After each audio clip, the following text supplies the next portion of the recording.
Tony Bardy on pole, alongside him Richard Watts. A little bit of creeping going on there as the lights go green, but it's Mike Manning making a good start, and we got troubles here. Oh dear, we can have a big one. This is a big accident coming off the start line. 3 cars involved in it, and it all started, I think, maybe when Mike Manning tried to go through a gap that really wasn't there.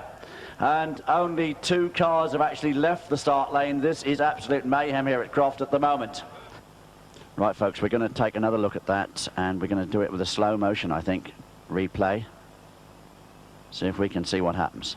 Right, we're on the start line. We're coming off the start line, coming away, and everything looks okay at the moment, and Mike Manning is coming up, and the gap that Mike Manning is aiming for seems to close in a little bit.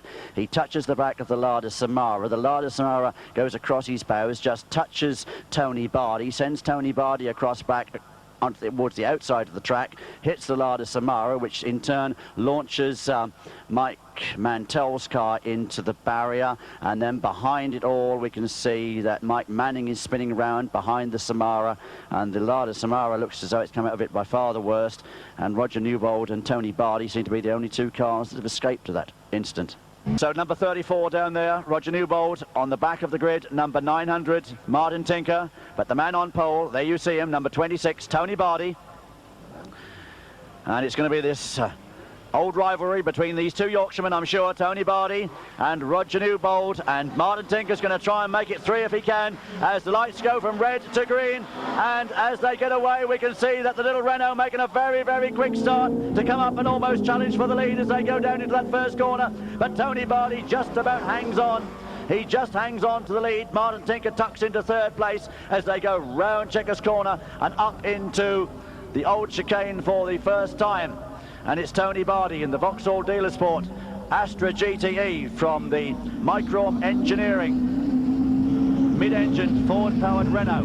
The little hybrid car there in 2nd place, but this is Tony Bardy in the office, coming away up into the Mad Hatters complex, and the 3 cars very close together indeed. Martin Tinker keeping that matchless of ribbons. Nova right tight in there as they come away at the end of lap number 1.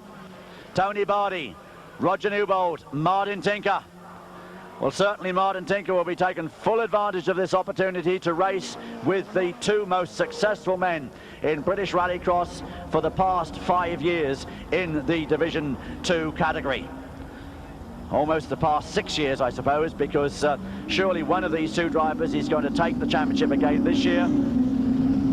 And for whichever one it will be, it will mean that for the last 6 years they have absolutely dominated this particular category in British Rallycross. The over 600cc 2-wheel drive section. Martin Tinker's vastly improved Nova, still at the moment not quite able to challenge. Tony Bardy keeping that 16-valve fuel-injected Astra GTE up front, and if anything extending that advantage now. They're on their 3rd lap. Round Checkers Corner, the gap coming down, and Tony Bardy's in trouble. Tony Bardy's slowing there, and Roger Newbold going through. Tony Bardy's continuing, Tony Bardy's still going, and Tony Bardy is slowing, as we can tell you that behind this car, you can't see it on your screens, but I can tell you that Martin Tinker has now moved into 2nd place. And Roger Newbold it is, coming away then towards the checkered flag, out of the complex for the last time, down here towards us, and Roger Newbold then wins the Division 1A final here in the European Masters at the Croft circuit. A totally British dominated category here in the A final. And on the 2nd running of it, it was Martin Tinker who picks up what is surely his best ever international result with the Astra-powered GTE powered Nova, and there is Tony Bardy coming through, a very subdued Tony Bardy in every sense of the word, to take 3rd place.